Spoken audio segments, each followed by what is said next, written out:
When a direct current is passed through water containing a conducting salt, water is decomposed at the electrodes.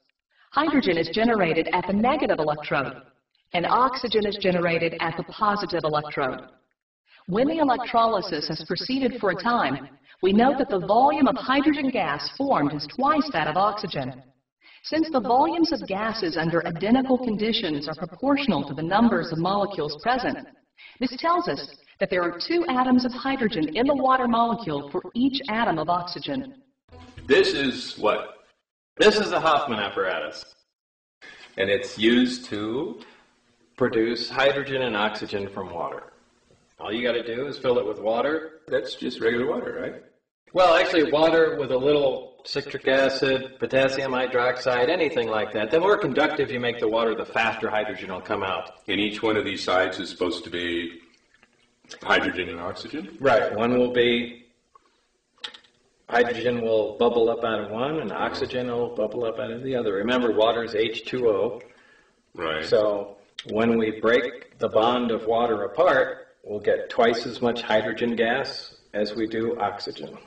So each one of these tubes, the water just goes down, but what's left is the gas? Right. And there'll be more on this side? Yes. That's the hydrogen side. Exactly. And that's the negative.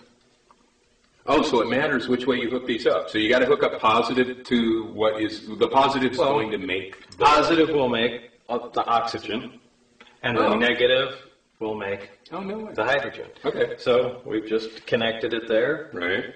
And just by turning it on, you can see bubbles start pouring up out of there. It's 7-Up. Kinda. So those bubbles are, well, they're not the same. So these are hydrogen bubbles and those are oxygen bubbles. Right.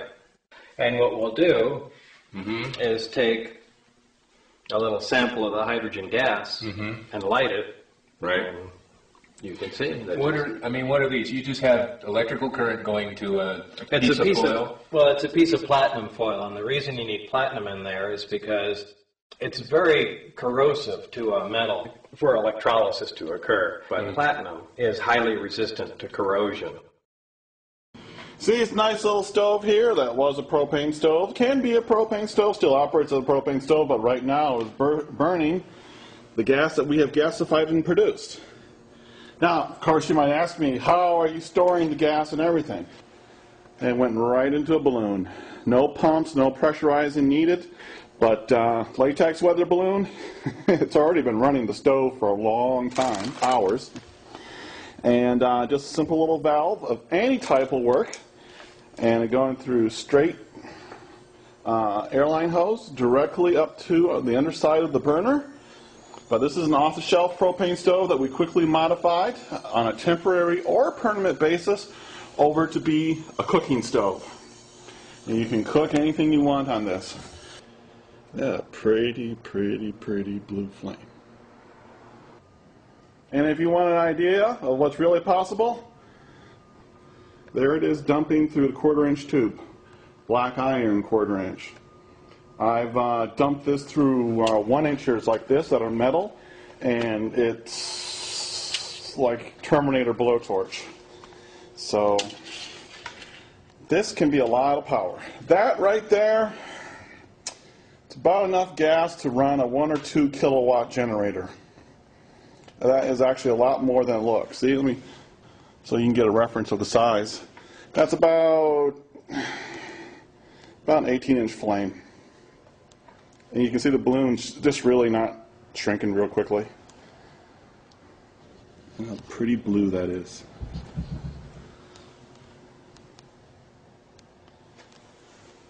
See? Actually, I make gas from this too. It's coal. And there's the balloon. This is quite small. It can be a lot bigger than that. No, I'm not going to pop the balloon in the lab with the flame. Don't ask. Maybe I'll do that later outside. Thank you. Running on faucet water pressure for this demonstration. Okay, let me just get things fired up here.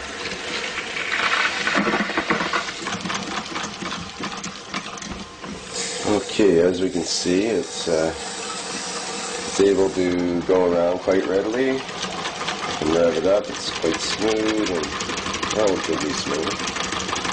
A bit of vibration there. Okay, that's it. Full RPM there now. Moves along quite nicely. Now the beauty of this setup is it's not even attached.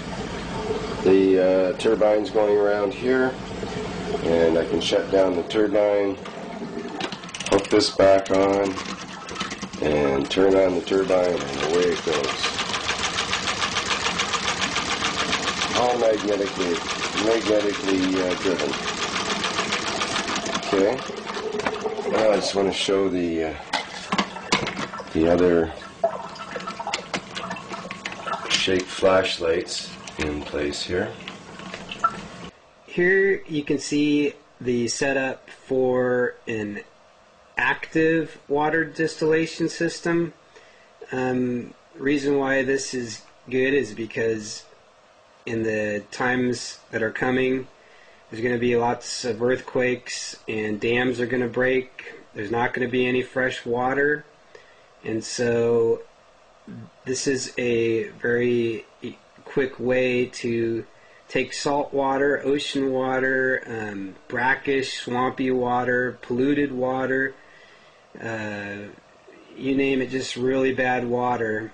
You can put it in a pressure cooker, connect the tubing to it, like silicone tubing that you can get at the pet store, or neoprene tubing that you can get at automotive stores, and secure it to the pressure cooker. And there's a variety of ways of doing that. And then run it through a bucket of cold water.